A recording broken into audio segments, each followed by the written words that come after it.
Yo, yo, how y'all holding? We back. Mixed Mondays. My man Dale, he's in the building for a minute. Dale from ATL, where y'all watching from? Let me know. We live tonight. Somebody was messing with me the other day talking about how we be fake live. I do be like halfway catfishing y'all a little bit sometimes with my lives because I be restreaming like stuff, you know what I'm saying? But I'm live right now. Like, that's Dale's comment. I just put it up. It's on Facebook. Let's see, it's on YouTube rather. Let me know where y'all watching from, while we got folks coming in the building. I got a really dope show for you guys tonight. We got some dope stuff we're gonna be sharing. Let me know if my levels are okay. Let me bring the music down just a hair. Let me turn my mic up just a little bit more. Check 1 2. Yeah, I know, I just was looking at the levels. I'll bring the music down a little bit more. I like my intro music, y'all. Let me know where y'all watching from. Sean Keys, we up, cheese, we up, bro. We out here. It's gonna be a dope show. I got a deleted scene for you guys tonight. It's a big long deleted scene. It's like a almost 30-minute deleted scene that we didn't get to share last week. We were sharing Sean Keys' journey to producing the song Home all last week, and we're concluding it tonight with a very special production breakdown that we forgot all about, but we're gonna get it up tonight, and a very special appearance from your boy Reggie Nic, PJMorton's engineer. He's super dope, and we're gonna be breaking down the mix tonight. I can't wait to show you guys that. It's gonna be super dope. That's Mix Monday. Yo, where we at? We got Papa Dre Beats from ATL is in the building. So ATL is strong out here. I know Dale is from ATL. I know Sean is from New Orleans. Nola, where else y'all watching from? Yo, Real Music. Okay. Real Music is in the building. What it do, what y'all do. We got Kela Richardson from, I don't know where you from, but you're on Facebook, so I appreciate you tapping in. Y'all tap in, we tap in. We got Clifton Graham, my guy. What's good, man? We need to catch up. We got Clifton Graham from AZ. From A to Z, my guy from across the sky, killing it over there with Yash, the GOAT mix engineer. This dude is super dope. I'm pretty sure you're getting all the goodies that we not getting. But yeah. Where we watching from? Where y'all at? If you're watching on Facebook, make sure you share. If you're watching on YouTube, make sure that you pop in and share as well. All right, I'm just gonna bring my music all the way down here. Okay, yeah, no, we already know you from NOLA. If they've been watching the channel, you've been watching my live streams and videos over the last week, you know this guy is from NOLA. NOLA is in the building. South Carolina. Real Music said he's from South Carolina. All right, you down in South Carolina. I'm in North Carolina. I'm in out here in Charlotte. So you're in South Carolina making real music. Real music out there. We got Albany, New York. Anderson Bryan from Albany, New York. Appreciate you stopping by, my guy. Really dope show we got for you guys tonight. So I'm super duper excited and ecstatic about being able to bring this. I just saw this new icon pop up. What is this deal? Pop this. Oh, that just pops up my chat. I thought that put that on the screen. No, that just doesn't do anything for you. But that's for me. It's not for you. Rico Space, Rico Space. Rico, that shows you I'm not fake live, I'm live. Rico Clark says he loves the space. I appreciate you, my guy. Working hard. I actually got a studio tour coming. Man, so much other stuff coming, but I'm hoping to get that out to you guys soon. We've already recorded it. Well, we're going to be recording it this week, and hopefully getting it out ASAP. So I'm excited about that. All right, we finally got international out here. You know what I do? when my international people pop up, we got to throw the air horns in there. When you anybody, I'll take Jamaica as international. That's the Caribbean. I'll take it. I'll take what I can get out here on international type vibes. All right, so I'm excited to get you guys in here tonight. I think it's going to be really, really dope. Let me get my music out of here. If y'all could do me a solid favor and go ahead and like this video, share it if you're on Facebook. That helps. Now, I'm gonna hit you guys with something really, really quickly. I'm not gonna spend too much time on this, but um, um, if you could, if you feel so led tonight, if you feel so led, we're going to be streaming a couple of things tonight. These are pre-recorded videos that we took the time to record, edit. I flew down to New Orleans with Sean Keys to spend some time with him, watching him produce and put together this song. So all of the stuff that you guys saw all last week was all what we filmed about a year ago down in New Orleans. We flew down there and put everything together all as a labor of love to the community, because we wanted to share this with the community and get this out and show this kind of stuff, because this kind of stuff doesn't get shown often. You don't often get a chance to see the BTS on how chart-topping songs were produced. Now, the song that we've been kind of really spending a lot of time on over the last week, if you haven't been paying attention, again, you can go check all of the videos on our YouTube channel, is a song called Home by Keyla Richardson. And I don't know where we are. Maybe Sean can let me know down in the comments, but at current lace of last week, we were at number 5 on the gospel charts. This song was.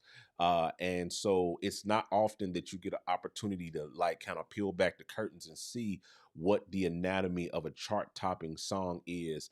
And you get to see what the production was like from start to finish. I'm going to be sharing with you guys tonight the pre-production session that Sean shared with us, where he went into his Logic and showed how he kind of created a demo of everything using like contact instruments, all of that. Super, super dope. I'm going to be sharing that with you guys tonight. And then we're going to be sharing the mix, the actual freaking pull back. This is Mix Mondays, the mix session tonight, where you guys will be able to look in and see how Reggie Nic, he is a Grammy-Award winning engineer that works with all of your favorite artists, PJMorton being one of the notable ones. He actually works out of PJ studio. You've seen the tour on this on our YouTube channel. I put it up on our YouTube channel, so you probably have seen the tour of that amazing studio, and you got to see some recording that was done amazingly in it. And all of these things cost, boys and girls. So what I want to just kind of throw at you guys tonight, I don't do this. This is not something that I do often. And it's not really necessarily like, oh my God, we need money, like type vibes. No, this is like something that I am imploring on the community. This is not I'm not asking you. I'm not begging you. That's the probably better. Just more so just putting it out there as an option, because these things cost money and we do this as a labor of love. Like, this is literally hours on hours on hours of video that we're sharing, that we could literally have put together as a class or as a course and sold it for $100, you know what I'm saying, easily. But as we considered and mulled over it and tried to figure out what we were going to do with this, all of this content, we decided that it would be dope to just drop it to the community, you know what I'm saying, as a labor of love to you guys. And so this is just a humble ask of support. There's nothing more than that, like nothing more than that. And you guys have done amazing supporting us on our products and on the different things you bought. But this is content and things that we're sharing. And here's another tidbit. When we share this stuff, all of the stuff that we shared in the last week, and even the stuff that we're going to share tonight, is going to get copyright claimed. Not like copyright strike, like our channel is going to go down, but like copyright claimed in the sense that this is copyrighted music, you know what I mean, that is shared. So that revenue that comes from AdSense and all of those things like that, that is going to go to the writers, the people who own publishing. Sean, I think he owns points on the record, so he will get paid for this stuff as it's streamed online. But gospel producers makes nothing from that. We don't make AdSense. We don't make any of those things. So there's a couple of ways that you can support us in this endeavor. If you're watching on YouTube, there's this thing called super chats. I don't know if you guys have ever seen that. If you haven't paid attention, in the live chat, there's actually like a little dollar sign. And you can click on that and you can give whatever you choose. It could be 50 cents, it could be $1, it could be $100, it could be $1,000. But whatever you give, it actually helps support the content that we're doing and support our staff and what we do, and allowing us to be able to bring more stuff like this to you guys. That is the desire.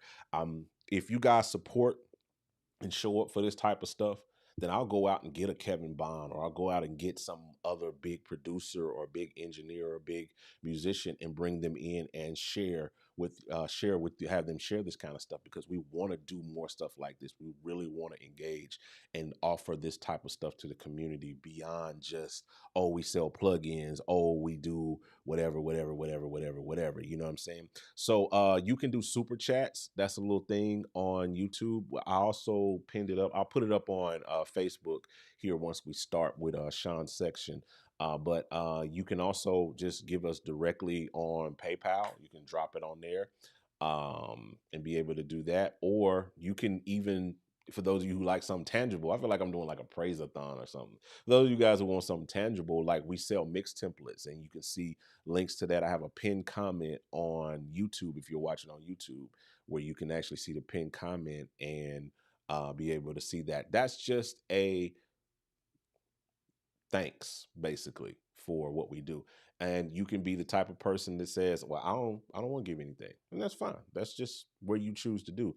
But we're offering something to you guys, a look at how the professionals and big producers and engineers and musicians and stuff actually put this kind of stuff together. And this kind of content didn't exist years ago. You know what I'm saying? Like when we were growing up and when we were trying to learn this kind of stuff. And so I've always had a passion to bring and be to people that I wish people would have been to me. You know what I'm saying? So that's the whole goal of gospel producers. That is our heart. That is our foundation. It's more than just Peculiar Sounds or Juice or Guide Track. Those are just products that we make. But the heart and the soul of what we are is a service to teach and train and help gospel producers take their game to the next level. You know what I'm saying? And we started out doing master classes. We've sold class. The stuff that I'm showing you tonight, we've sold it for over $100. And now we've decided that it's a really, really dope move and a really, really dope situation to be able to share with the community freely. And that is what we desire to do with this content and more content that we're going to be sharing. So we hope that you guys will watch, of course, and show up, but also do more, support, because what you support, you know what I'm saying, it allows us to continue building and making stuff like this. All right. That's my soapbox moment. My guy says it's offering times. That's funny, but we appreciate y'all really, really, really. Again, this is not something, trust me, we do really, really, really, really well as a company. And those things, I'm going to be sharing some stuff with you guys in a little bit of exactly how well we're doing. But it's really just a mode of, this is a passion of mine. I want to be able to share this kind of stuff. So I got in an airplane and flew to New Orleans on my own dime, with my own money, with my own cameras, and filmed Sean doing some dope stuff. And I'm bringing it back to you guys at a loss to myself, because again, I don't get AdSense from this stuff. I don't get anything like this. This is just all for the love of the community and for what we do. So we hope that you guys will in turn share and show the love as well. All right. So that's all I got on that. Again, hit the super thanks, hit the pin link. I'll put it up on Facebook for all you Facebookers out there. And we're going to dig in tonight. Like I said, we got a dope show for you guys tonight. He said, "Put the ways to give. We could give LaFi." No, I'm not that guy for real. I don't even like asking that kind of stuff. But I did want to make that an option for you guys, because some people just don't know. They'll just pull up. They don't even leave a tip. You the type of person that pull up, eat a good meal, and then walk away. and don't tip the waitress, don't tip the person that served you your food. You have to think about those type things. What type of person are you? Are you a giver, or are you just like the type that just like, you know what, I'm just about to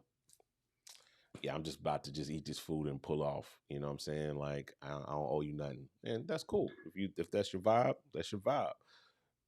Keep doing you. But I know God blesses those people that give as much as He give. I mean, that's what we're doing. We're giving to be a blessing to the community. All right. So he said, "Give Lafai, yeah, give Lafai, Rev, give Lafai." I'm gonna open up a give Lafai account for GP. That would be fire. I think that would be fire. All right. So we're gonna dig in.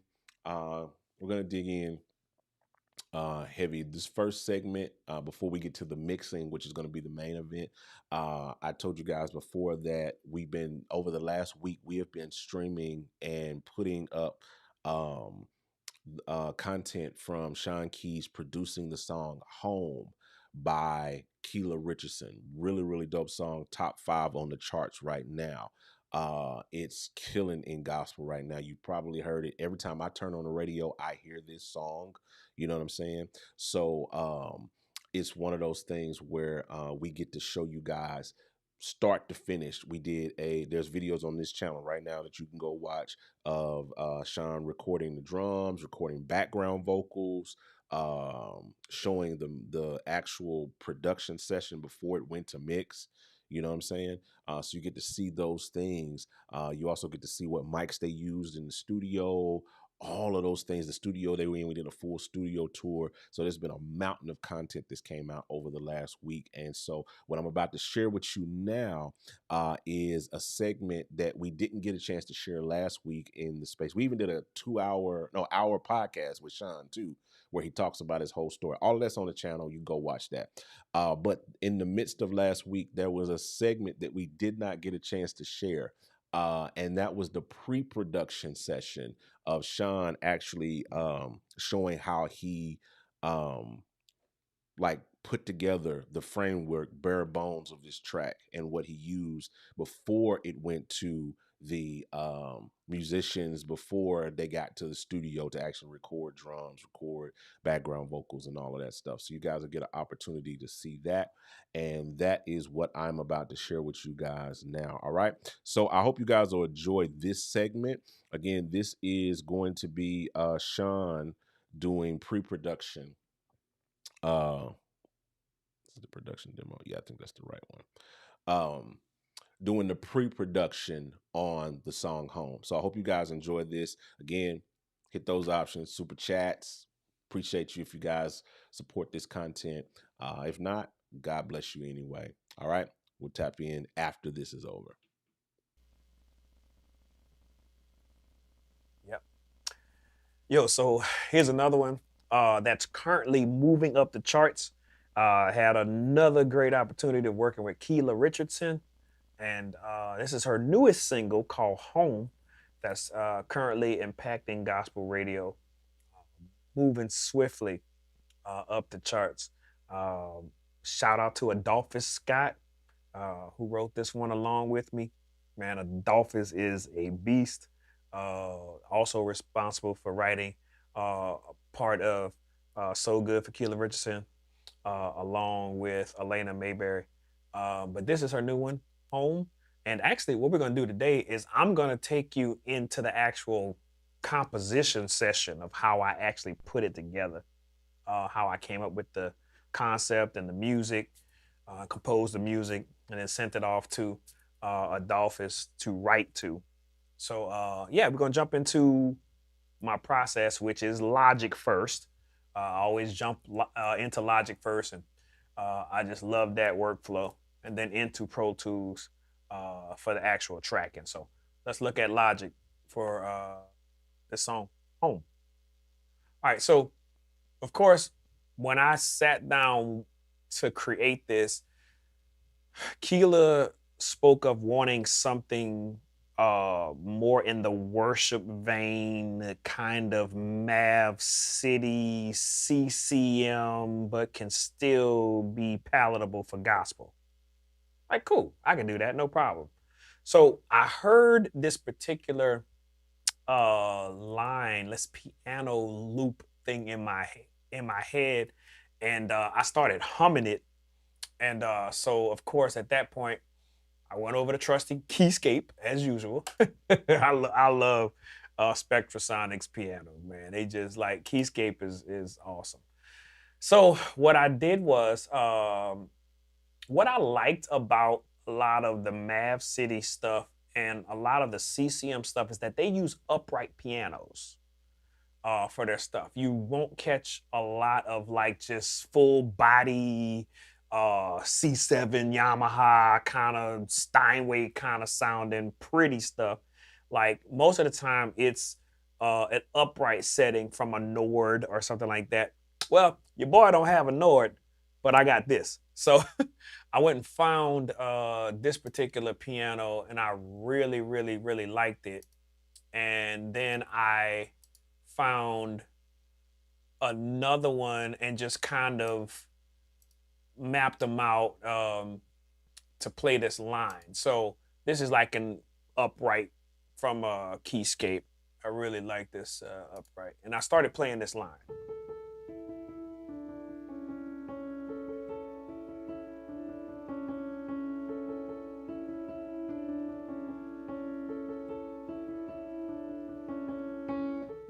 So right.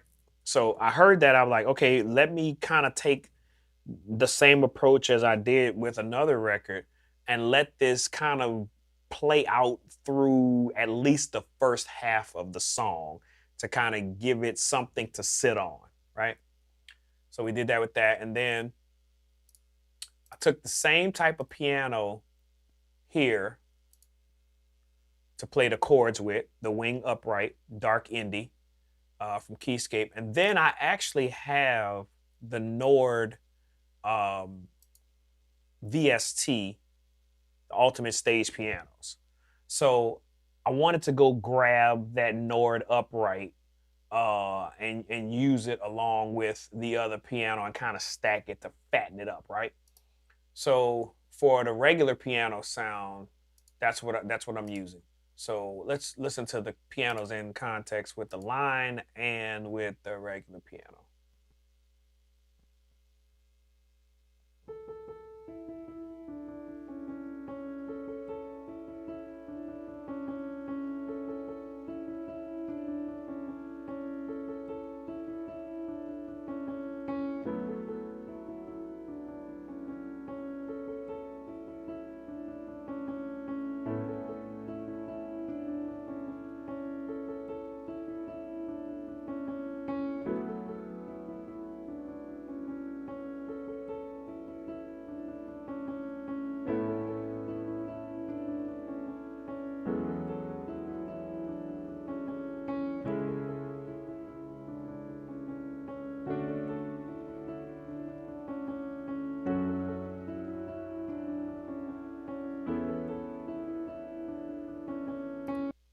Yeah, so that nice old upright sound, kind of a little out of tune, a little bit, Yeah, I love this piano on this record. I thought it was, very fitting for the vein I was going after. So, in the beginning of the song, I felt like, of course, worship songs are very, very famous for just these pads that kind of float behind everything else that's going on. I'm a firm believer in having something for the record to sit on so it's just not empty without it being busy, you know? So here's a pad I found in Atmosphere that was really dope. Let's pull that up. JP Shimmer Pulse Evo pad. So it kind of evolves, right? So let's listen to that real quick.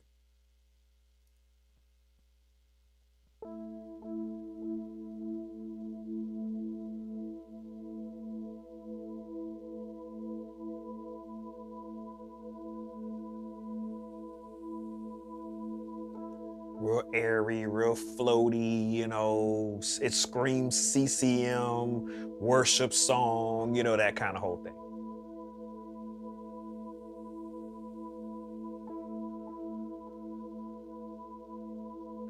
All right, no, so now, in conjunction with that particular pad, I felt like it needed something to kind of lift the song into the verse, to let you know that the verse was coming. So what we did was, or what I did was, I actually found this pad that's kind of like a swell, right? And when I initially heard the pad, I felt like it needed more of a reverb kind of feel to it. So the pad is called Backwards Neo Soul in Atmosphere. It's really, really dope. You can use it for a bunch of different stuff, but I kind of use it for a worship record. And then I added this Seventh Heaven reverb to it. I went to just an ambient reverb, and I turned the mix back a little bit, and I had the gain on 0. Went to large ambiance, and this is what it sounds like. I'm gonna play the pad with it so you kind of see, and I'm gonna play the piano with it as well, so you kind of see how it all works together for the intro, and how it kind of just falls into the verse.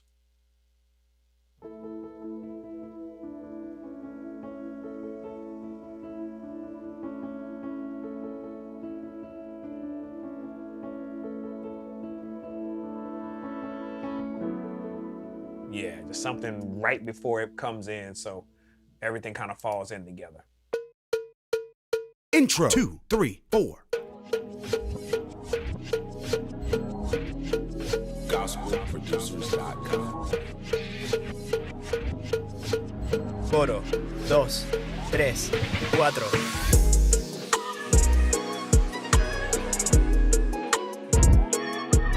GospelProducers.com. Back to the top. 2, 3, 4.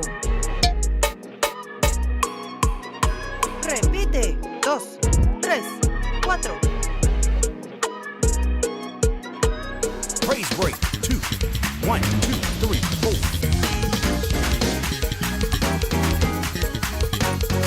Praise break 3, 4. Go to church. 1, 2, 3, 4. Drive it. 3, 4. Breakdown 2, 1, 2, 3, 4.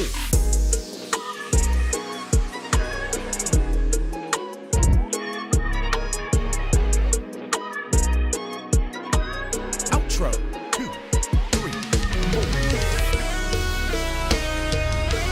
Chop it. Take it out. Stab the 1, 1, 2, 3, 4.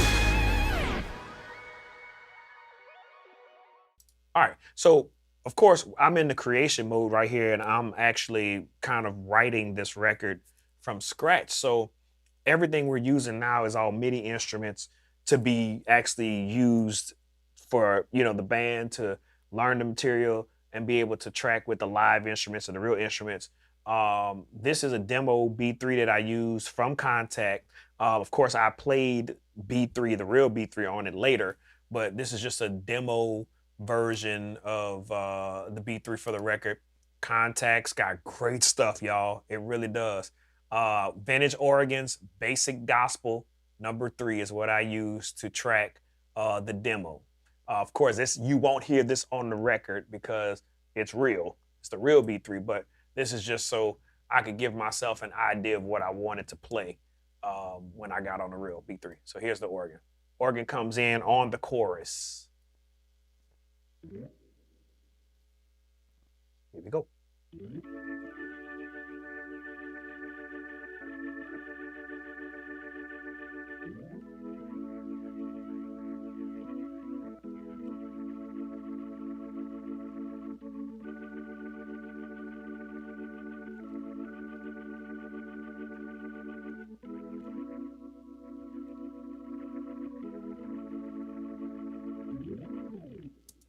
Yeah, cool. Right? Okay, so acoustic. You gotta have an acoustic guitar on this song. This song screams for it. Of course, Contact is where I go. And I love my Contact library. I have a lot of stuff, y'all, that I use to demo stuff out. Sometimes I keep it. If it's really hip and it's really working, I keep it. So strummed acoustic, session guitars, strummed acoustic, lemongrass is what I use for this one. Just to give my guitar player Max the vibe of where I was going with it for the acoustic. So let's check it out.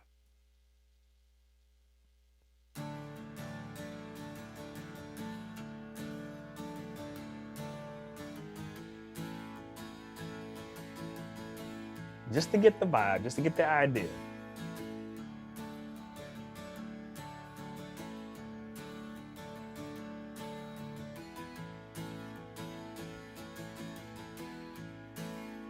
You know what I'm saying? So that's a cool acoustic sound. Now, I've actually used this acoustic on a record and it came out perfect and I kept it. Like I said, use your tools. Use your tools. They're there for you to use them. If you can't get somebody to play live, master how to use these things and make them sound real. That's what I at least try to do. But since I did have the liberty of getting my guys on this record, I did that. Let's move to the bass. Now, this actually is a very well-kept secret. This is made by Waves. And a lot of people, I don't know if they know about it or not, but it's called Bass Fingers by Waves. And it's actually a bass program. And they got a lot of different presets in here with some dope bass tones.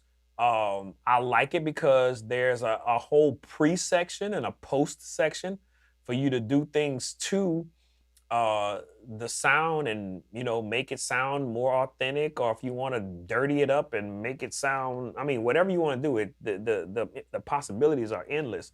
You got your equalizers and your levels. You can make it sound direct, like it's coming from an amp. You make it sound like it's coming directly from the bass, or if you want to go to an amp and change the cabinet, you got different options to change cabinets to what type of speaker cab you want, a 115, 410s, 810s, whatever, you know what I'm saying? And then they have different types, but I just kept it on 810D for this one. Limiter and everything on it, man, this is really cool. And I like it because in the upper register of the keys, there are your slides and your slide downs, your slide ups, different little things to, make it sound like you wanted to paint the picture for your bass player. So here's the bass. Let's go back to the intro because I had a little something I did in the intro. This is cool.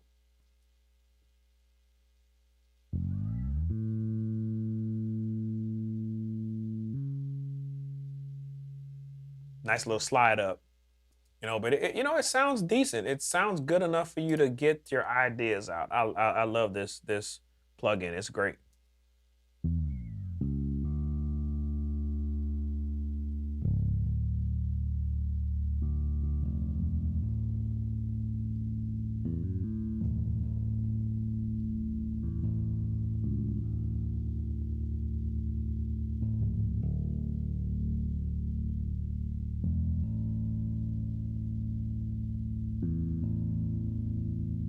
Cool.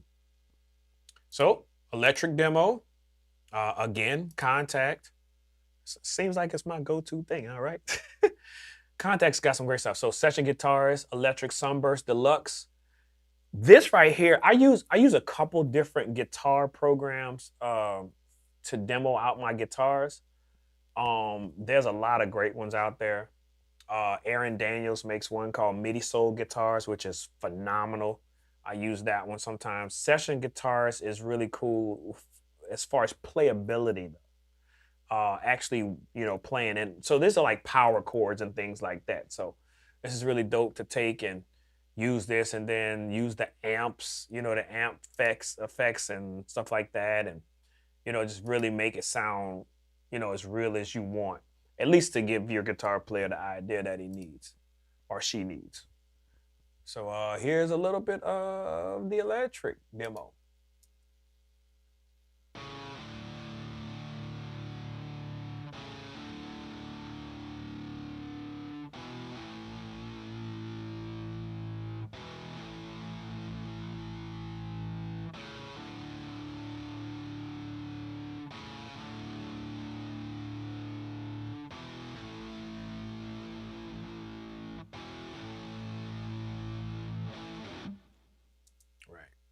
Cool.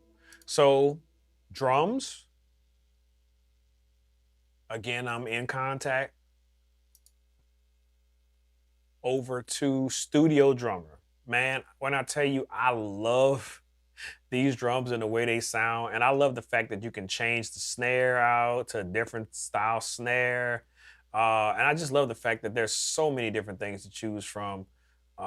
When it comes to contact and the drums, according to your library, I got 50 drummers, 60 drummers, 7 drummers, 80 drummer, modern drummer, Abbey Road vintage drummer. But for this one, we're using session drummer. So, our studio drummer, I should say. So check out the kit. Here we go. I'll go from the chorus. When you got one of those modes where I don't know what to do, I'm stuck. You're right. All I do is listen to something like that, and it's like, okay, now I got something. Exactly. I have like every single plugin. For some plugins, you be spending like hours just trying to find that one sound. You took the time to really curate and find like a group of like sounds that's really usable, that get straight to the point. You're giving them enough to get started so they can walk into a room with someone and be like, all right, man, what am I missing? I love the plugin, man. I think it's incredible. I think people are gonna be like, wow. I mean, you got the sounds, people looking for sounds like that. Look, now they just get the plugin. You know what I mean? So you literally can just cook a complete record, like just from this plugin. And for me, it's like not about a whole bunch of sounds, it's about production. He gonna come out the gate sounding legit. Yeah. Out the gate sounding legit because of something like this. So I'm telling everybody, man, get the juice pack. It's the truth, bro. I got to have it. It's fire. It's definitely juice. D-Lo got the juice.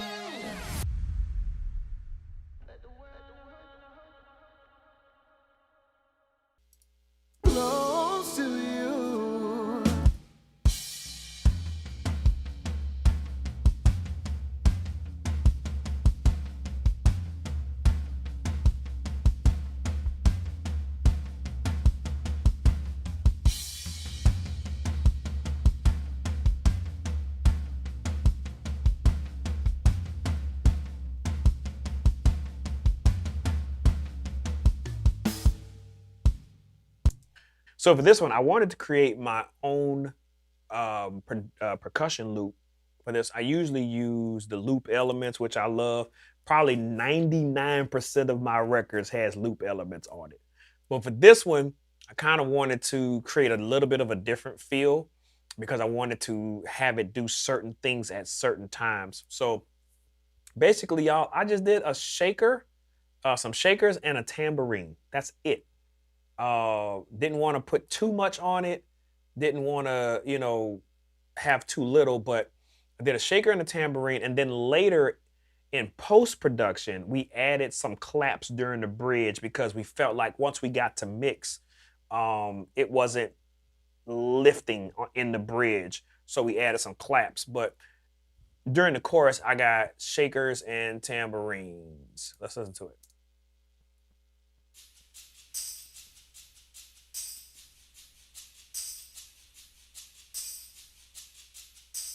Again, I'm in contact using Drum Lab for the shaker.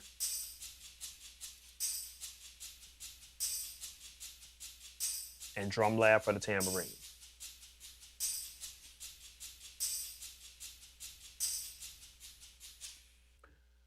What I like about Drum Lab is that you can go into this particular software and find exactly what you're looking for and then tweak it even further to sound like you want it to sound. This particular tambourine that I'm using actually was pitched higher, but there's a tune button here that you can turn it down or up to adjust the pitch to what you want it to be. You can add more of the reverb right here. So this just really fit. The same thing with the shakers. There's several different types of shakers, tight or loose. and you can, change the pitch and the volume and the amount of reverb. It's amazing the stuff that you can do with this stuff. And and that actually stayed on the record. I kept this. So let's listen to the music all together, and then we'll jump into the demo vocals that Adolphus sent me. So let's listen to the music real quick.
That's the music portion. So let's talk about the actual vocals in the song. Adolphus Scott did an incredible job writing this record. I kind of conveyed to him the vibe that I was going for and what we were actually looking to do with it. And he nailed it, man, as he always does. He nailed it. And so we'll play a little bit of his demo vocals, man, and just let y'all hear what he did. And he did an incredible job. Shout out to you, Scotty. You did it, bro, as always. So we'll play his lead, his demo lead, and his demo backgrounds. Let y'all check them out. Here we go. Your grace goes further than I'll ever know. Your love is the purest love anyone's ever shown. Your embrace is what I long for most. Feels like home. Yeah. And all I want is to be with you. My heart cries out to be close to you. You're where I wanna be. I'm totally free in you. Yeah, you. Yeah, my spirit is at peace as my heart leads me straight to you. Yeah, you. And he did a really good job painting the picture for Kela for the verse and the chorus. And here's when the backgrounds come in the second time around. Actually, on the record, we changed this. We actually had the backgrounds come in on that first chorus. But here's initially where they were supposed to start at. You're where I wanna be. I'm totally free in you. I'm totally free in you. My spirit is at peace as my heart leads me straight to you. Wherever I go, heart leads me back to you. I don't ever wanna know what it's like to not have you in my sight.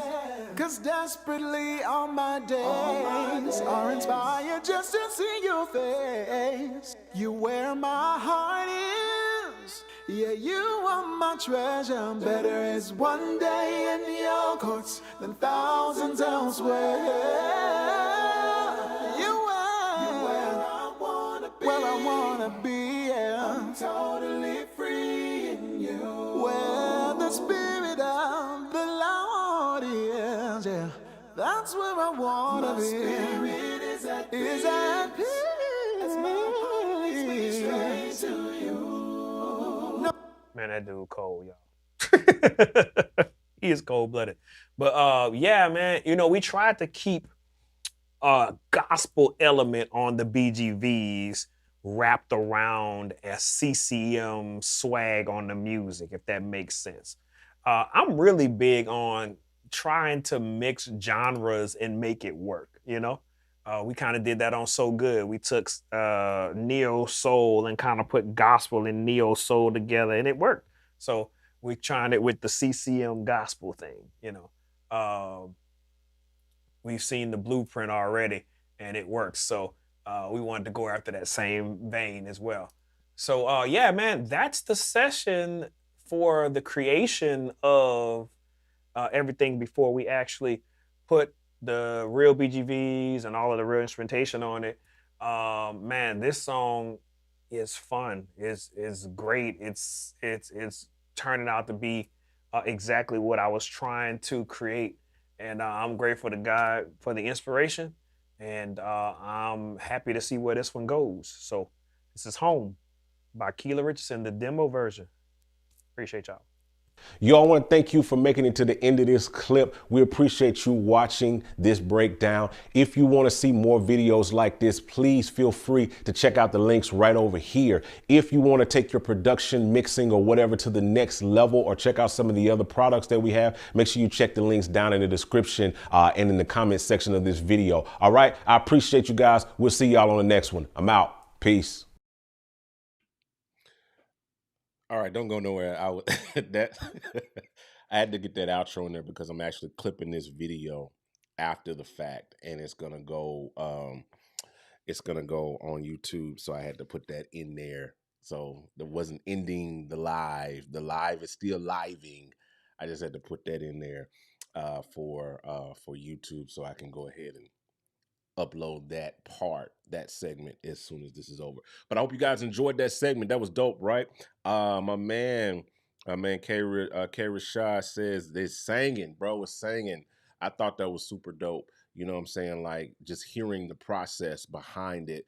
And that's one of the reasons why I wanted to share that before I shared the mix portion of it. Yeah, it was smacking. You know what I'm saying? I really wanted to share that because I thought it's good to see the song in its rawest form, you know what I'm saying, to now what you're about to hear is the finished product, you know what I'm saying? So I think that's the dope. I think this is the dope contrast, you know what I'm saying? Like, completely raw when he was first putting it together, all of that, to now what we're going to go into next is the full mix session or what have you. I think that's super, super dope, man. Like, dope. Yeah, I thought it was super fire because, you know what I'm saying, like, just seeing how he was able to use, excuse me, seeing how he was able to use all of the contact instruments, you know what I'm saying, like just straight contact. I think he had a couple of Omnisphere in there, Keyscape, and like the waves joint, and then the drums, you know what I'm saying? All of that was like VSTs, and being able to hear the demo put together, and then they put the background vocals on there to set that stuff up before it goes into the recording portion of it. You know what I'm saying? So they've already framed that out. So if you guys watched, we dropped it last week, the background vocal session, right? So now that gives you a full picture. And if you haven't watched, that piece of content is on the channel. You can just go back and watch it, after the stream or what have you. The background vocals, like, if you watched that session, if you guys saw it, if you watched it, let me know in the chat that you saw that. But that session was super dope, and I was in there for that session while we were filming it, and you get to see them literally go through and cut those vocals in like 30 minutes. Because why? They already had the demo before, and the team, the A team as he calls them, was able to jump in there and actually record that. The drummer session was like that because the drummer was able to jump in and hear everything before it got, before he got to the session. And so that's why pre-production is so important before you get into actual production, because it helps your sessions flow smoother. It's like a rehearsal before the actual session. So it's dope to be able to get that kind of content out to your team and stuff, and using tools like Guide Track and stuff like that to be able to let your team know or what have you. And Sean Thompson, he said, yeah, the live is still live and don't go nowhere. So yeah, please don't go nowhere. I'm about to drop in on this this session with Reggie. We're about to get ready to get into that. I'm gonna play that, and then we're gonna get out of here because I think you're gonna enjoy that. It's about a 45-minute mix breakdown. And Reggie, my guys, is in the building. Y'all give it up for Reggie. Y'all make sure. Let me go to horns. Let me go in there. You got to throw it up for Reggie. Reggie is in the building, and he's going to get to watch himself mix. So this is about a 45-minute segment. So again, I'm going to say this to you. Listen. We are putting you guys on free game. Like absolute free game. So listen, what I need for you guys to do, if you feel so led, is to hit, especially if you're watching on YouTube, there's a little button down there that says super chat. Like it's a little dollar sign, right? You can give anything. It don't even matter what you give. It could be 50 cents. It could be $1. It could be $2.15. I don't care. But it's something that you can do to say, hey, thanks for sharing this. Thanks for the time, the effort, the editing. This is hours of editing. This is days of recording that not only I did, but Sean did, Reggie, all of these people came together to put this thing together. You know what I'm saying? Flying across the country and all of that stuff like that, just to bring this piece of content back to you. And I really want to keep this kind of stuff going. You know what I'm saying? I really want to keep this, but it has to be the ends have to justify the means. You know what I'm saying? So if they don't, then, you know, I'm not going to put much more investment into bringing this type of content to the channel if you guys aren't, you know, interested in it. You know what I'm saying? Which makes sense. You know what I'm saying? So, and my motto is if it don't make sense, it don't make dollars. You know what I'm saying? So I appreciate you guys, the ones that decide to support, decide to do that. You can do it by jumping in and doing a super chat if you're watching on YouTube, or you can do it by we'll actually put, I think, a PayPal link in the pinned comment on both Facebook and on YouTube, or you could buy our products. Guide Track, may have saw advertisement for that. You may have saw advertisement for Juice. You can also get our mix templates. All of those things are pinned in the pinned comment. Make sure you check those things out. It helps us continue bringing this type of content to you guys. Don't be that guy that comes in, sits at the table, gets served a really good meal, and walks out without tipping the waiter. Because again, I shared this on the front end, we don't get AdSense from this stuff. So you think like, oh, you got it on YouTube, you get money from that. Nah, like because we're streaming a song that is copyrighted material, we don't get AdSense for it. Who gets paid is this guy right here. You know what I'm saying? Sean Keys, because he owns points on the record. And he talked about that in the video on our podcast. You should go check that out. You get points in songwriting. He gets paid. I don't get anything. I'm just here sharing this stuff with you guys. So if you feel led to support, please support. It helps out the channel. It helps us get motivated to create more content like this. You know what I'm saying? For you guys to bring more Mix Mondays to you guys, to bring more mix breakdowns, more production breakdowns. Like just this week, if just a full spoiler, starting tomorrow, we're going to be sharing stuff from Cedric Thompson. I have some mix breakdowns, some production breakdowns, studio tour from Cedric Thompson, the GOAT. We're going to be sharing that stuff starting tomorrow. You're going to be seeing like stuff popping up on the channel from Cedric Thompson, breaking down actual stuff from Cedric Thompson.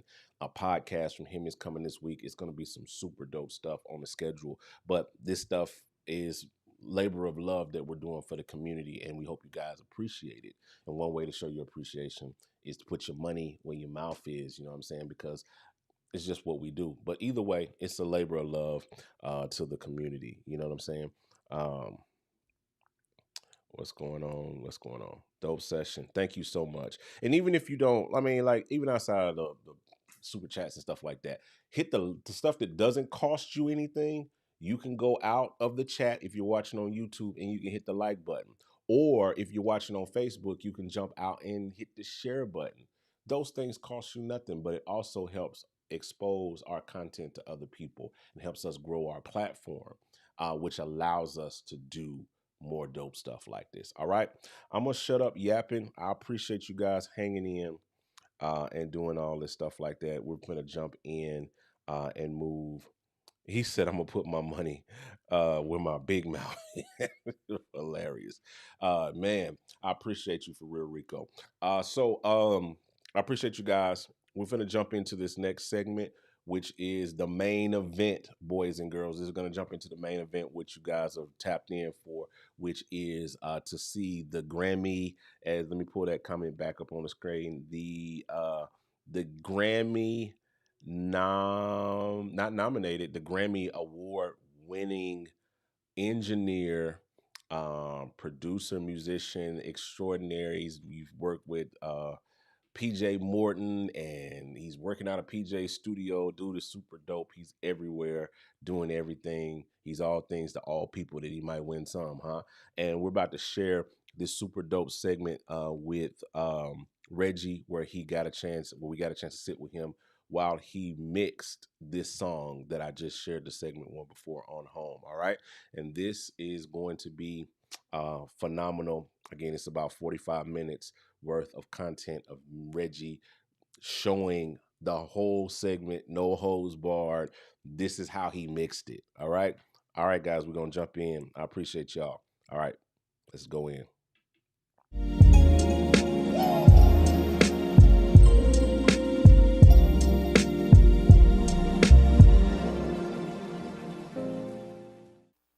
Yo, what's up? Reggie Nicholas, also known as Reggie Nic. We're here at Gumbo Studios here in New Orleans, Louisiana. We're about to break down Keyla Richardson's Home mix produced by Sean Smooth Keys. So let's jump right into it. All right, so let's listen to the drums soloed. I did do a good bit of sample replacing on here with some different samples. Of course, as you can see, I auditioned a whole bunch of stuff. Sometimes I blend. You see I got a whole bunch of different variations, 70s kick, rock god, new kick, some things that were made by me, some things that I found from other places or other people. But the kick drum, that one I did like, which was titled The Mint Kick Dry. I didn't commit it because sometimes I go back and forth, but I added a little Vogue on that joint, you know, for those of you who know, that's Voice of God, which is just basically some subharmonic stuff, man, to add that extra bottom to it. Here go after the bridge, going into the last chorus and then into the vamp. Give y'all a sample.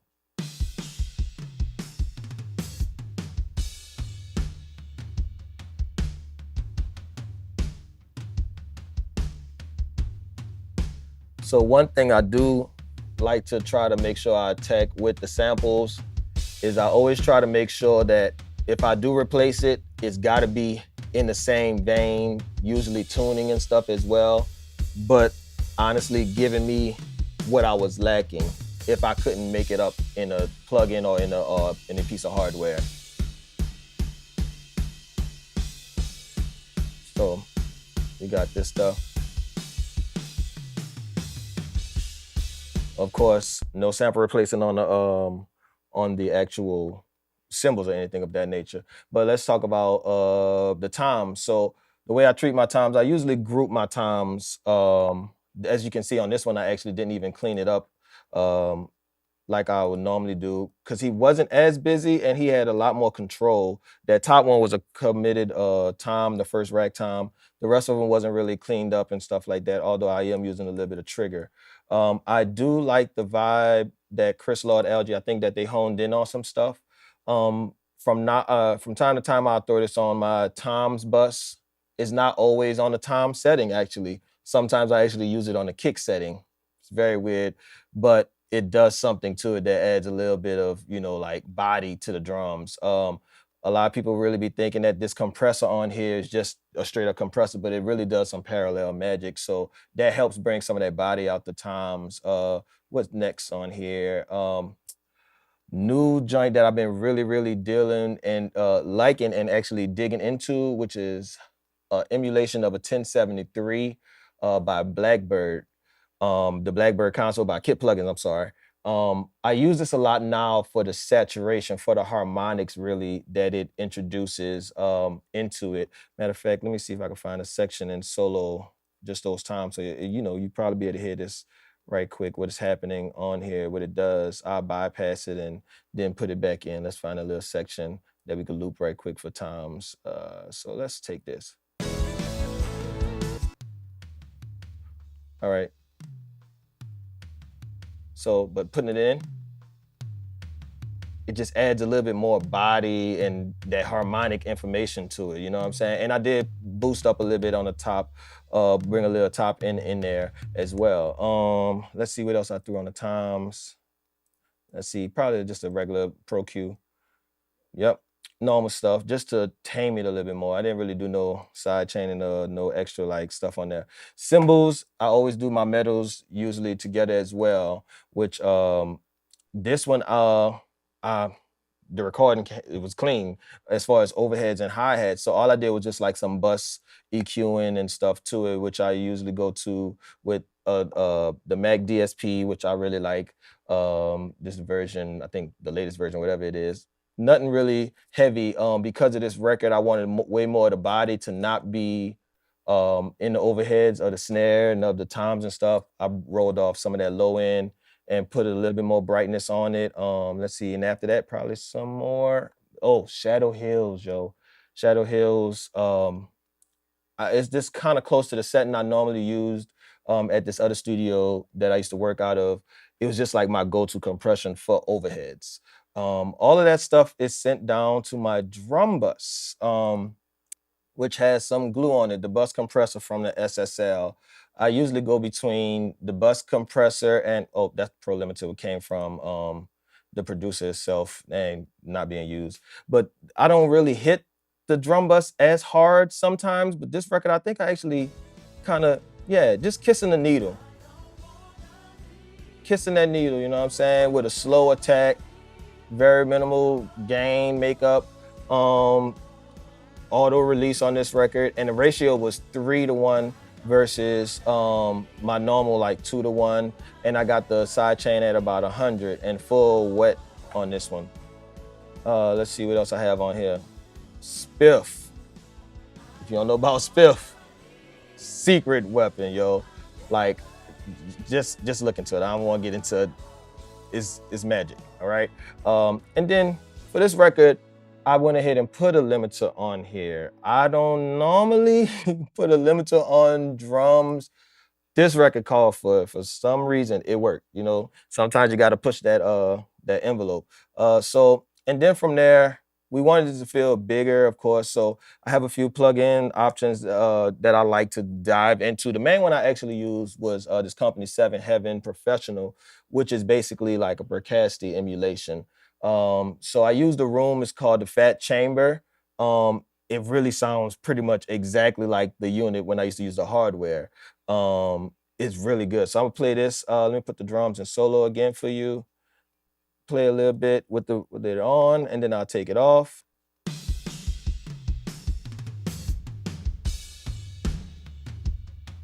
So that's with the reverb in. Muting it.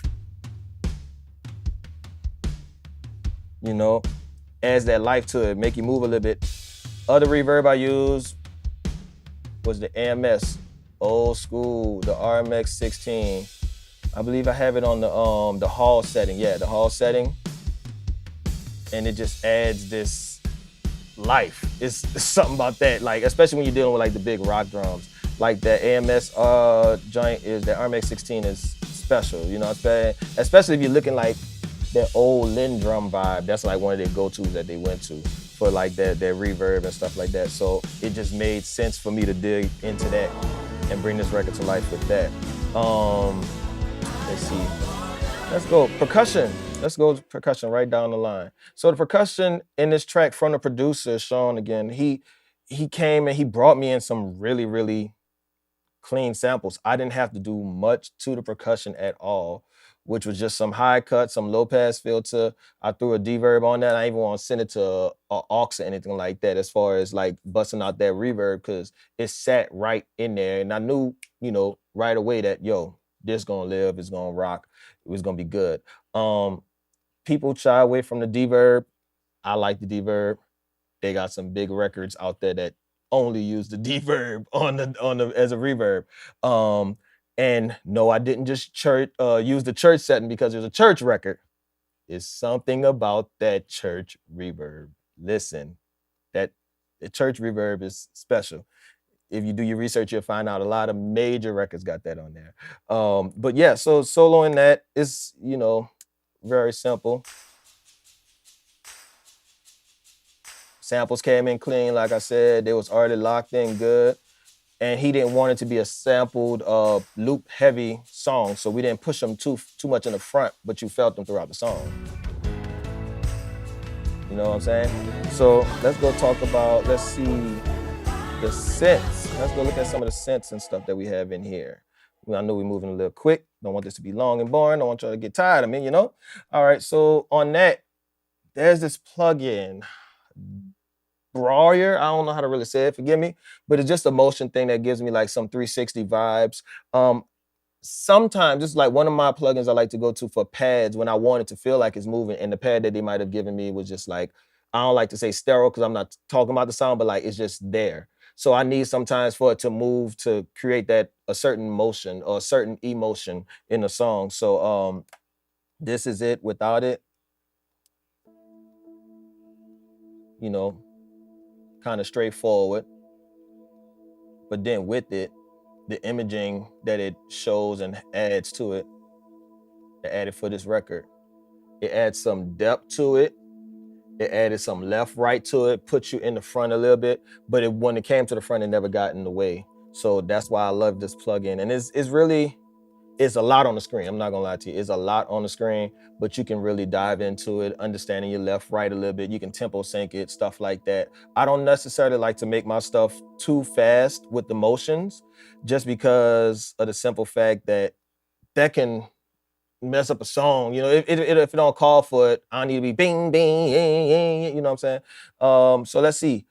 Bass, I forgot, I think it was Sean Bird that played this song, if I'm not mistaken. And Sean usually sends great files. I don't think I recorded him on this one in particular, but his stuff is usually good, really good actually, majority of the time. So even for this song, his tone was really good. I didn't have to go deep in and doing anything, just some gain structure. And then I also put a little bit of 2/8, some opto compression on it. So this is dry.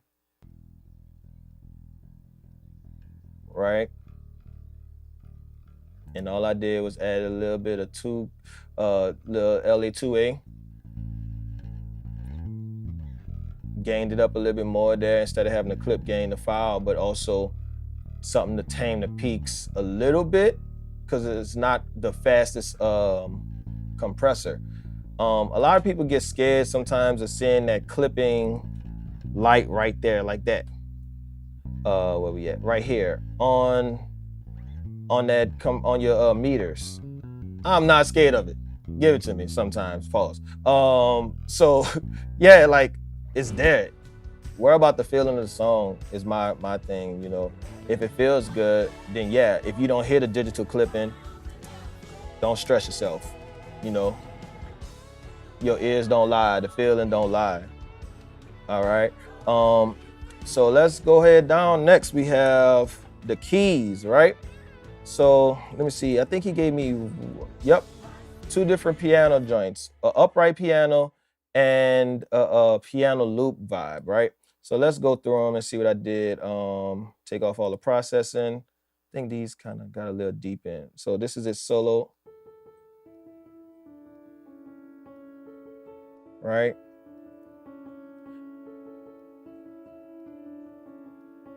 So that's one of them, just that loop. So I want to add a little motion in the attacks of it, which Spiff is good for. I wanted that top to attack, but I didn't want it to just be overall bright. right? So what I did was, as you can see in fifth, I rolled it off a little bit, but I still wanted that attack to be there. So followed it up with an air band and put some 2.5 in there, took out a little bit of that low end because I wanted to be felt in there, in the way, out the way, all right? So then we go down to the next one, which is an upright piano. Oops, sorry. So let's go into with a loop. I mean, the piano's by itself. So simple, clean piano. And then again, I'm more than sure. Yep, as you can see, added, I just wanted some of that Neve grit. With a little top end, probably I ain't really remove anything out here. I think I was checking on some frequencies that I thought was problematic for me. And that's why you see it down, but I actually didn't take anything out on there. Rolled it up to 80 just to get some of that, low end rumble. Cause I mean, you adding harmonics, it could create that stuff down there. You don't want it to be in the way of everything else that's down there. So let's get into a busier part so you can hear it. Right, let's bypass that. Like without the EQ, just adding it back in.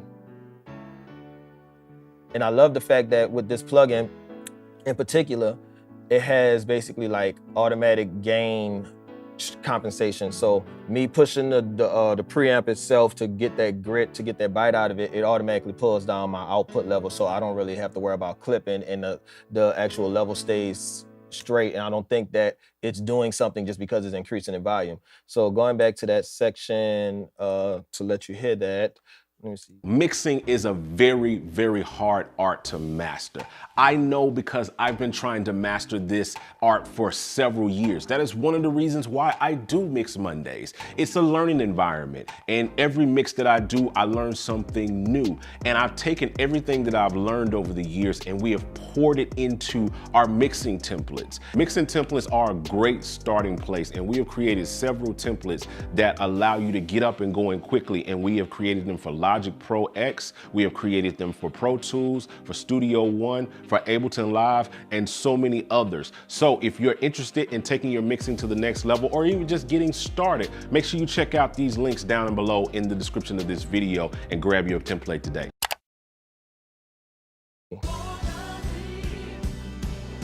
So in context,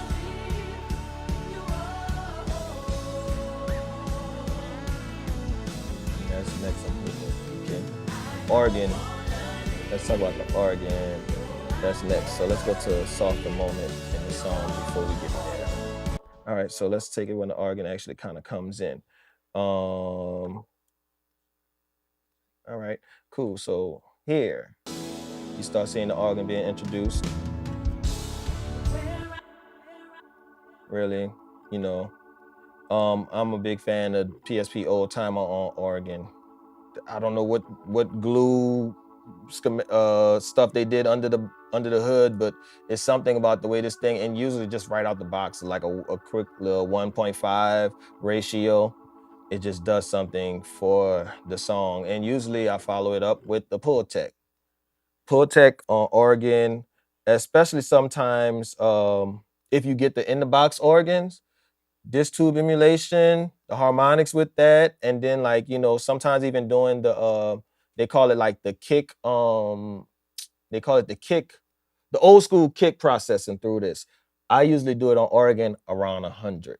If they're not playing pedals, because it does that same thing where it cuts, attenuates, and boosts in that area of like 100. So sometimes it just works like, everything, depending on the song, works, sometimes doesn't work. So let's bypass that and let you hear this organ. Matter of fact, let's go to a big part.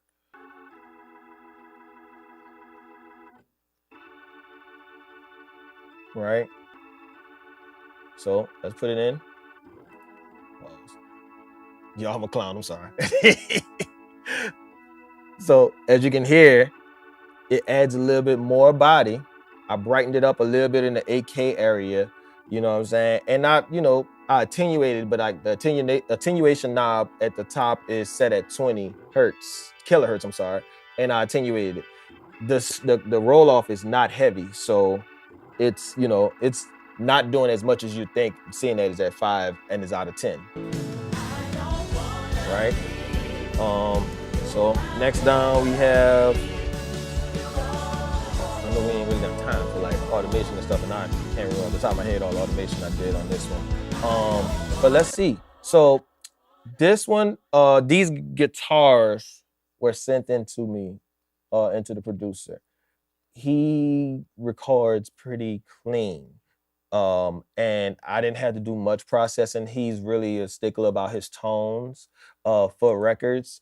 We've done a record and got to the finishing line, and he was like, oh, nope, I'm redoing all my guitars because I feel a different vibe or different whatever sometimes. So he sends, and Sean is a very, very guitar-heavy producer, right? So he loves guitars. He wants the guitars in there. So we had acoustic guitar, which basically for majority of these, I went with like the 1176 on there, and with a little bit of EQing for the acoustic, just to get some of those problematic frequencies out the way. I wanted all of the body to stick out of that acoustic guitar. So as you can see, it's still on a 4-to-1. The release isn't the slowest, it isn't the fastest. The attack is kind of fast because I want the transient to come out, you know what I'm saying? But I still want that body to be delivered through that joint. So that's the acoustic. Like I said, not much EQing, but a little problematic stuff. And honestly, the rest of his stuff on guitars were just like pretty straightforward and clean. So it's nothing but compression really on there just to tame it, like heavy stuff. Heavy compression, as you can see. 8-to-1, heavy compression. I wanted to hear all of the 1176 in this joint, you know what I'm saying? Let's see, let's solo one of them so you can hear. Let's take in the power guitar. So it wasn't bad, but with that compression, it also did, I hate to say EQing, but if you listen to it, it give me like the meaty middle part of this is, whoa, a session. But yeah, it gives me a lot of that mid-tone that I'm looking for, you know, that grind. So back in the song, let's see. That's pretty much it for instrumentation. Now let's talk about the BVs, sorry. As we recorded them, 3 great singers, of course. How could I approach this? As you can see, I did a lot of out-the-box processing on their vocals coming in. So if you look on here, it's mainly gain staging because a lot of the EQing and compression was handled before getting in. And sometimes in the event of like we're recording choirs or even background vocalists, the benefit of having a console is sometimes in sections I will ride the faders, like basically like automation, knowing the song and knowing what they're doing dynamically. Sometimes not. So for this one, because they work together so much and so often, they have a nice blend already and they kind of know where they're at in the song and they feel the song together and know dynamically where they need to be. So for the most part, I'm great with those cats. Let's go with looking at what I did for the bus compression, and then we look at effects and stuff as well for them. So shout out to Goshen. It's a little text thread homies and stuff, but they actually put me on this plugin that I was not aware of, and I'm not gonna lie, since I've heard about it and opened it up and started digging into that plugin, haven't really looked back, right? And it's a compressor. It's actually like a mastering compressor, is what it's labeled as, but we use it for all kind of other stuff. All right, so I want to tame them still, you know, so let me get to a section we can. Let's do this section that it is.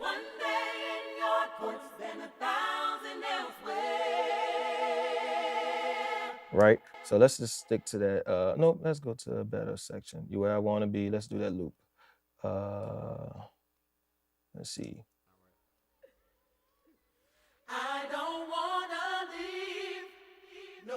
Let's do it. All right, here we go. So, no compression.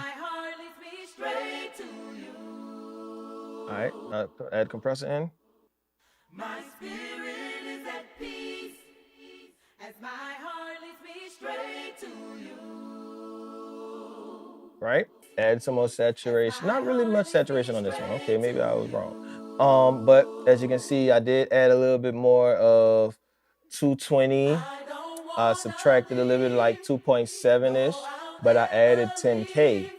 And even at 180, I pulled some out pause on there.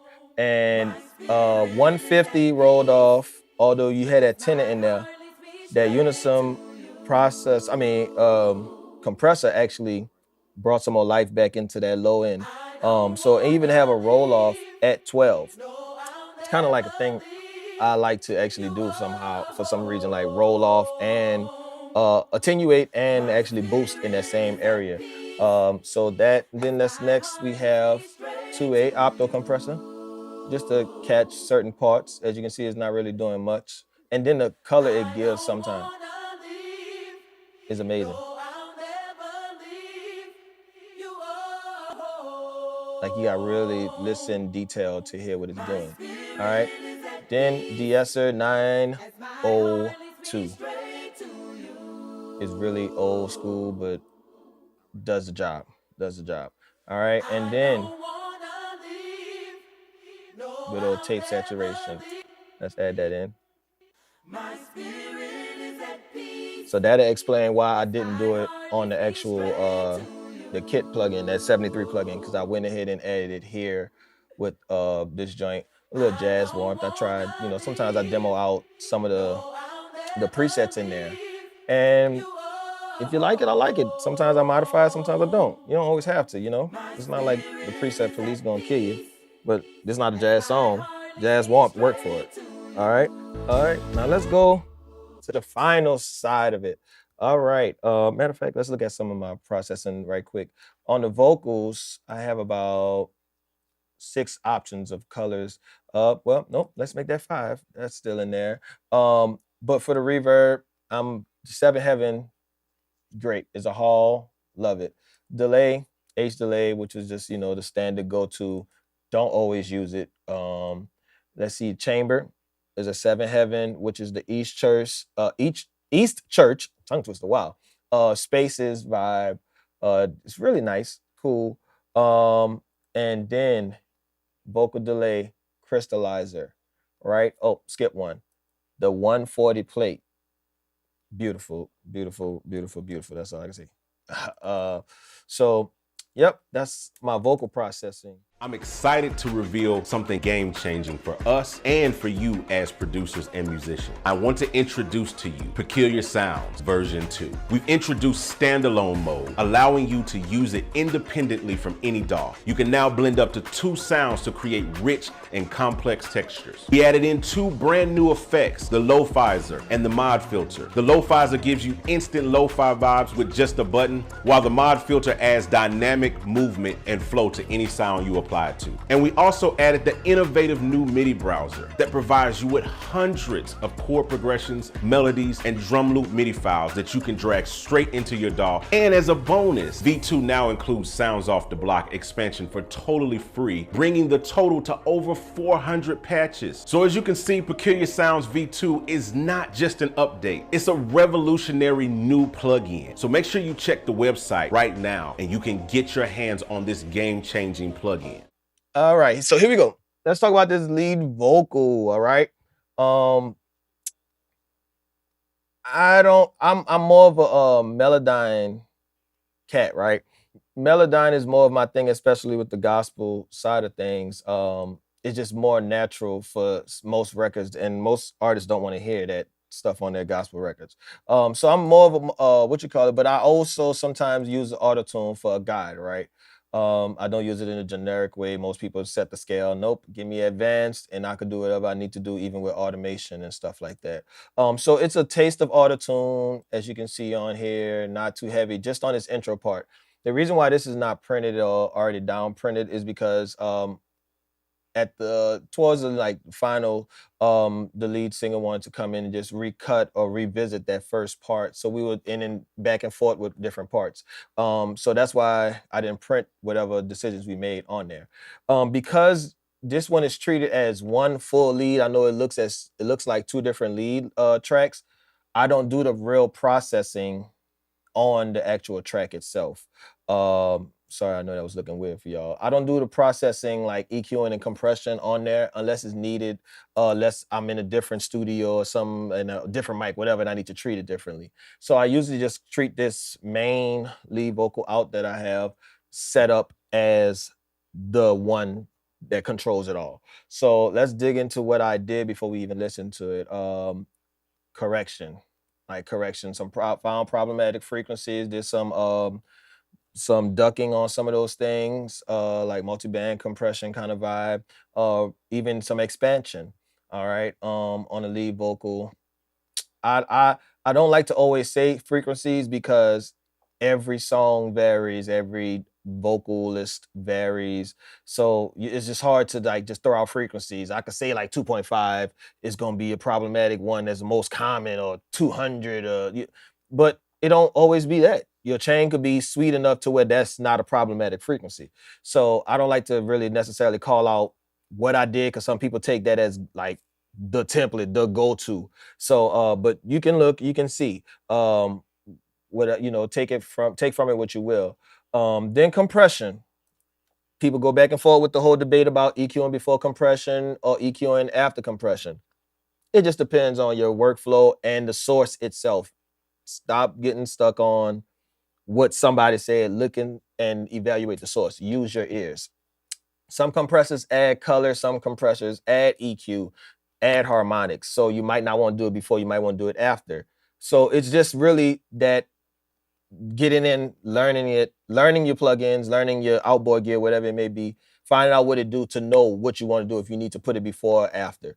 On here is a 4-to-1 as the first compressor on here. I actually don't think I did much compressing on here because, again, I did record this, and I believe her vocal chain for this was, I had a 47 going, a U40. I think, no, this one, I actually used the newer one, but it is a 47 emulation. I can't think of the company name right now.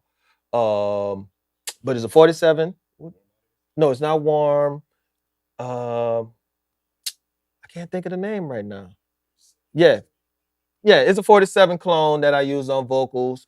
And I ran that one into not the 1073. I didn't want it to break up as much. I ran it into the Rupert Neve Designs 511. And I did use some of the red silk on it. I didn't use a whole bunch. So if you're looking at it as a clock, it's probably like 1 o'clock, like 1 to 2 area. Did do a roll off on it. And I did trim it a little bit because she had some power points in here. From there, I went into, I was about to say the Tube Tech, which is one of the normal ones, but no, I have a one of my favorite compressors of all time that I almost feel like I shouldn't say on this video. But it's a 500 series. It was made by this company that that's no longer in existence or producing stuff. It's called the Brute. It's a 500 series compressor, and it's amazing. Tree Audio, I love y'all. I know y'all. I smacked the mic. Tree Audio, I love y'all. I know y'all done bought the company or whatever might have happened, and y'all made the newer versions of it. I love it. I have 2 of them. But something about that Brute. So that was the compression, EQ, preamp chain coming in, mic chain. So that's why when I got to here, I did do 4-to-1, but I didn't go crazy on it. And you'll see, you'll hear it. The EQ, of course, I wanted a little bit more tube saturation. So I went with the Tube Tech again. Little boost at 8K. Widen the band on it, not just being sharp. Some people don't mess with that at all. Widen the band on it. Boosted a little bit 100, but also attenuated at 100 as well.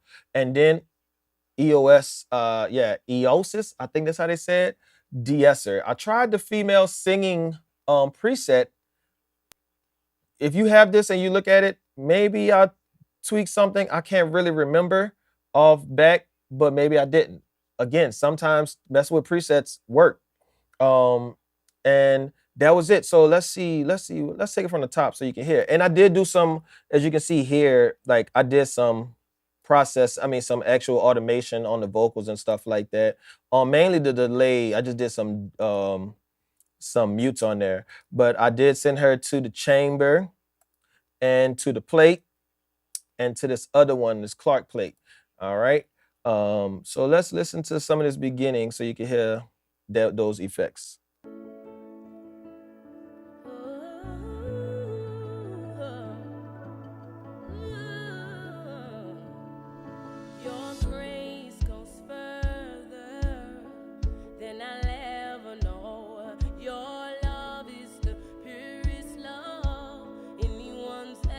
Barely hitting it.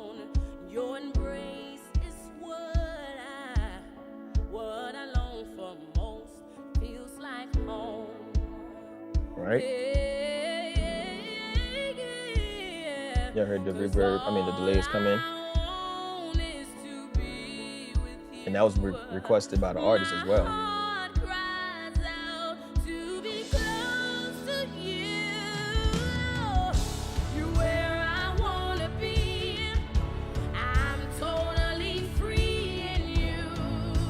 Right? Still not really. My spirit is at peace as my heart leads me straight to you. Yeah. So one other thing I want to point out, I know oftentimes as engineers, we just automatically think that we should just de-breath everything. Listen to the song. Sometimes the song needs those moments. She had one in here where you could hear like a pant in there. If I'd have took that out, it wouldn't have felt the same in that moment. So listen to the song, listen to the context of the song. And then also I was trying to show that even in those moments that's big, you realize that the Unison compressor itself was not actually doing much compression because the outboard gear was already handling it. So a lot of that stuff was printed in prior to. And again, having a console also gave me the option to the flexibility to be able to ride the fader up and down in certain moments without having to change necessarily my gain staging on the preamp itself. So yeah, let's go into just the bigger part of the song. Let's go to the bridge.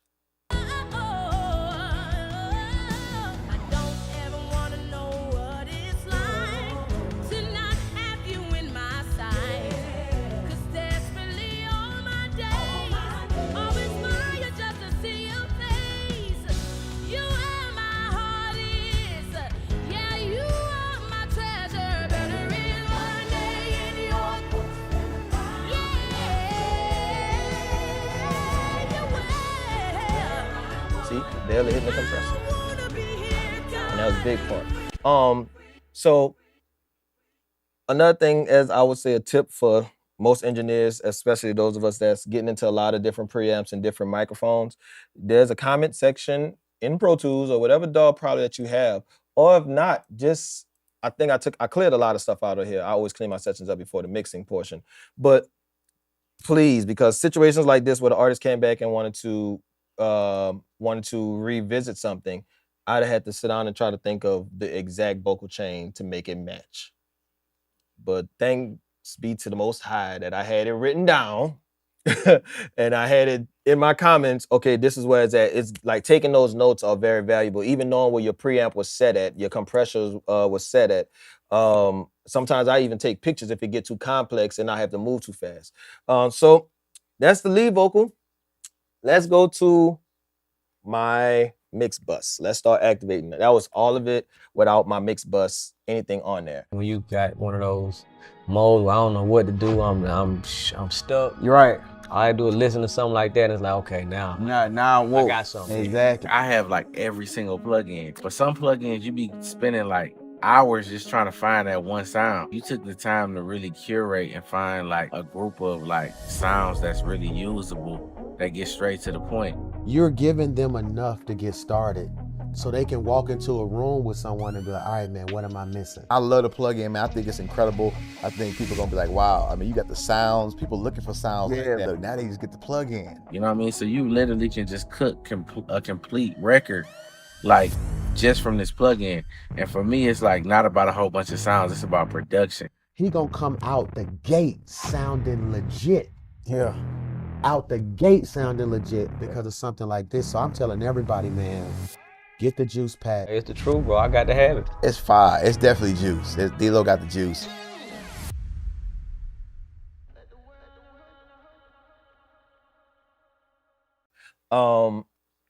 Let's see, Trim. I had Trim on here because probably went in a little hot from the get-go on the instrumental side, and I just didn't want to mess with faders, so that was the quickest way to come down on it. There's this plugin here called the Culture Vulture, right? Secret hidden gem. Used to hear about it a lot on the rock side and stuff like that. It's really like harmonic-y, distortion vibes, right? But if you kiss it right, you know what that means. It can add transients back, but add harmonic information that can change a mix like crazy. So let me just show you what I mean. You should be able to hear it. Bypassed. Nope, let's go to You Where I Wanna Be.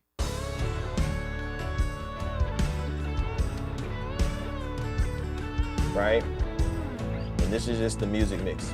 Now I'm about to activate it. The weight. Here you go.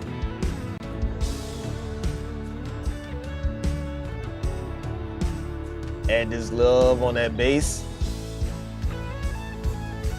Taking it back out right here on this vamp.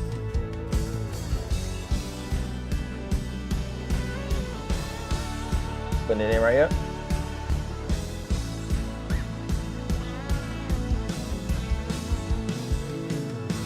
It's a vibe. It's a vibe. And I'm barely doing anything with it.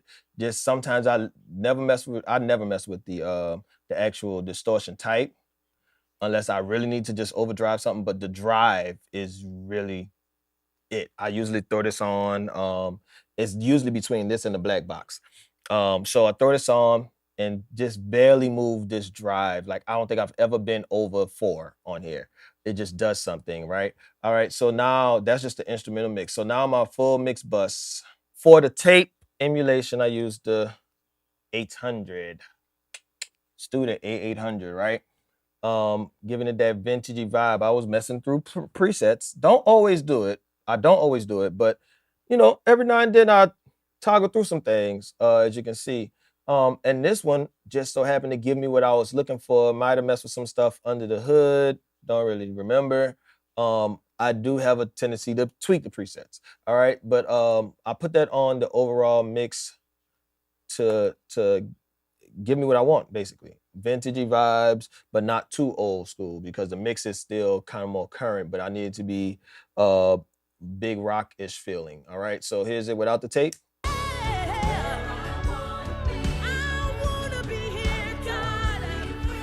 Culture Vulture does something beautiful to that snare too.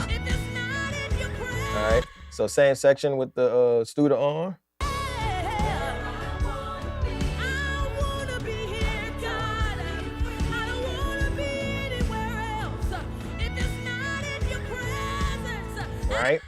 Right. And then honestly for this song, that's pretty much all I did on the bus. I have this this loudness meter that I really love. This is the U-Lean loudness meter 2. I'm a fan of it mainly for a lot of reasons. It has alerts, it has it automatically resets, although I have my TC electronic, but also it has a lot of different profiles in here. Basically like presets in here as well for like your different streaming platforms. Where is it at right now? Don't know. Can't find it. Don't know what's going on. Oh, there we go. Online streaming. So Spotify, you can kind of like look at your levels and and it gives you like their peaks and all that different stuff, their RMS, their LUFs. So you can know if you're hitting right for the different things. Like I just did some stuff for Disney and all this other stuff. So I was really looking at the Disney recommendations basically, or the Disney specs on their Tidal, Deezer. Sometimes I just check all of them just to see if I'm in the right ballpark. And then also I don't want to give my mastering guy nothing crazy. So yeah, I usually just put that on there. And then lastly, listen to, which is something I use to like sometimes chime in with the artist for them to listen back at where I'm at or what I'm doing with it. But yeah, and this is a little A/B joint. Sometimes I listen to other songs as references, and I just find certain sections, make sure they match up or whatever, just to sometimes hear where I'm at competing. It's a weird thing when you do that though, because we have to keep in mind that majority of times the files that we're getting and we're referencing are mastered files. So they always talk about referencing mixes when you're mixing, but we're referencing a mastered file. So you have to keep that in mind when you're doing it. Some things are going to change, but you can just get as close to as possible, as long as you're staying in the vein of what that artist wants. But yeah, for the most part, that's legit it for this session. The Keyla Richardson, Home, produced by Sean Willis, Sean Keys, right? Hit me up if y'all need anything. I'm just, doing what I can. Bless your heart and all your parts. Yo, you know what? Where's my applause at? Let me give the horns. Oh, that's the wrong horn. Let's give this horn. Let's give him this. Let's give him the applause. Can we do a round of applause? Let me see. I got my sound.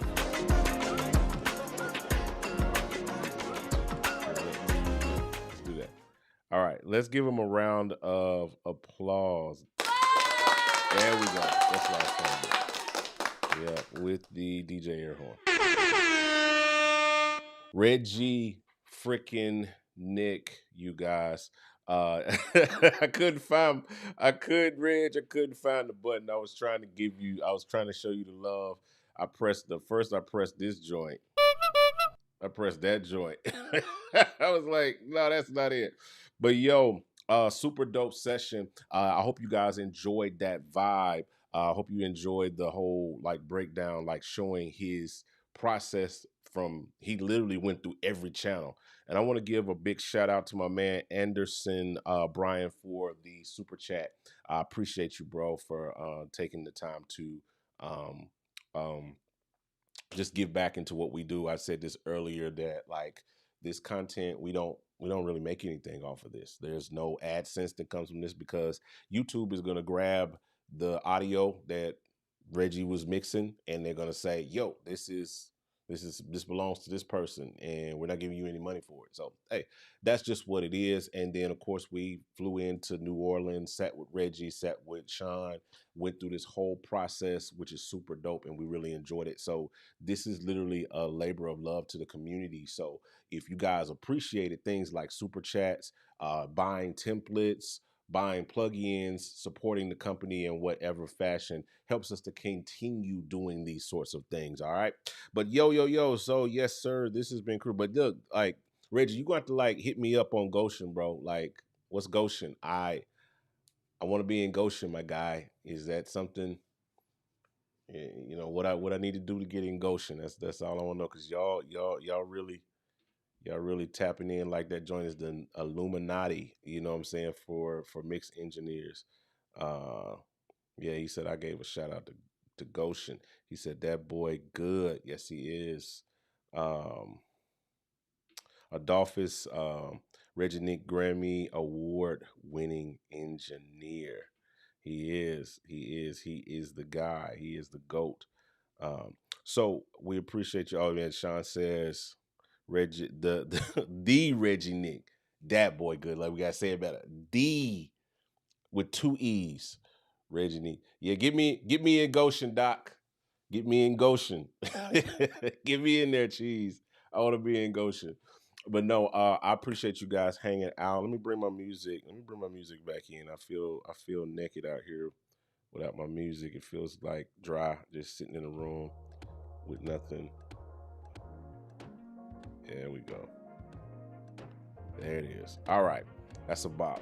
That's a bop. So we appreciate you guys hanging out with us. This has been a dope night. I appreciate you guys hanging out. Like, we're gonna be leaving this up. I'm actually going to be cutting this up as soon as I end this live. Then we're gonna like post the full versions, individual of Sean's breakdown, the pre-production breakdown, and we're gonna be posting this full-length, uninterrupted, not without the live, without the banner, without me talking, without me asking to be in Goshen, all of that stuff. We're gonna be posting that in. We're gonna be posting that up in right after this live. We're gonna be posting that up, and then I'm also gonna be breaking this up into some clips, some individual kind of because that's 45 minutes worth of content. We're gonna break that up into little chunks, like maybe Reggie mixing the drums and different things like that. You'll be seeing those posts across the channel for the next over the course of the next week. And for those of you who are excited, I hope you guys are excited, because tomorrow we're also going to be switching gears, and we're going to be bringing in some video stuff that we shot with Cedric Thompson. I got a studio tour. I got a podcast that's dropping on Wednesday with Ced. We got session breakdowns with Ced. We got a full next Monday. We'll do Mixed Monday, but it's going to be Ced. We're going to be sharing a session with him that we sat with him, and he walked us through his process of mixing a record, because if you guys don't know, Ced mixes as well. He's a musician, he's a producer, and he's a mix engineer, and recording engineer. He's just the GOAT. So we're gonna have him on the show next week, mixing a record, and like I said, we're gonna have all this other content coming from him this week. So guys, make sure that you're subscribed. Make sure that you guys are in there. Man, we also gotta shout out Reggie. He's gonna get me in the Goshen. He is the Grammy-Award Winning Engineer. These guys opened up their studio. They opened up their spots for me to be able to come in and record, bring my little cameras and sit down and run my mouth with them. And then we gotta, of course, give a big shout out to Sean Keys, award-winning producer. I believe the Grammy is on the way, Doc. I believe this time next year, if I be a prophet, which I'm not, that you'll have that Grammy cheese. I'm really believing that for you, for real, man. That's gonna be a part of your legacy, because you got every other award. That's the last one we need to put on the joint, man. We gotta put that in there. I mean, Ced gotta be in Goshen. Everybody's in Goshen, and obviously I'm just not getting hip to Goshen. But yo, it's gonna be dope being able to share this stuff. We got a bunch of stuff that we're gonna be sharing over the next few weeks. I'm excited. I got interviews from Danny Duncan that's coming up. I got Shelton Morgan, another dope mix engineer. What else we got? We got some more stuff coming from Dave out in D-Lo. We got some more in the kitchens coming from him. Bro, like, it is about, if you guys are paying attention, if you guys are hanging out, make sure you subscribe, because we're going to be dropping some super amazing content, the stuff that I wish I had the opportunity to see 10 years ago, 5 years ago, last year. This stuff is going to be coming up on the channel, and I'm really excited to really grow this channel and grow this community, and I hope you guys are excited to take this journey with us. Yeah. He said teamwork makes the dream work. They have been killing it. And so again, make sure we have documented the entire journey. So you have the pre-production, you have the drum recording, the background vocal recording, you have the full mix of this song. It's all on the channel, all free. You can go partake of none of that, all of that stuff. We're not taking none of that down. You can go jump on right now after this live and watch all of this stuff. You can rewatch this live. It's going to be staying up, but I'm also going to be like cutting and re-uploading the sections for the pre-production and Reggie's full uninterrupted section, and that'll be up after that, man. Yeah, Doc. We got to get you that. You got to get that Grammy, Doc, next year this time. If I be a prophet, and I'm not, you're gonna have that Grammy cheese. All right, so I appreciate you guys hanging out with your boy. This has been fun. This has been real. I'm gonna leave you guys with one more ad. I'm trying to find it. I guess I'm gonna use guess I'm gonna use the guide track one. That's the only one I got queued up in here. So I'm gonna drop this guide track promo, and then after this ends, the live is going to end, and I will talk to you guys on the next one. All right, I appreciate y'all. I'm out. Peace. Intro 2, 3, 4. GospelProducers.com. 1, 2, 3,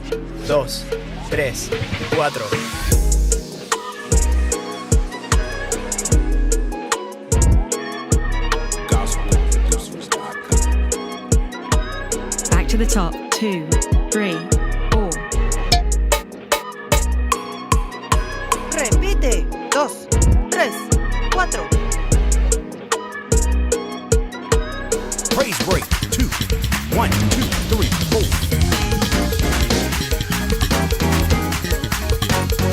Praise break 3, 4. Go to church. 1, 2, 3, 4. Drive it. 3, 4. Breakdown 2, 1, 2, 3, 4.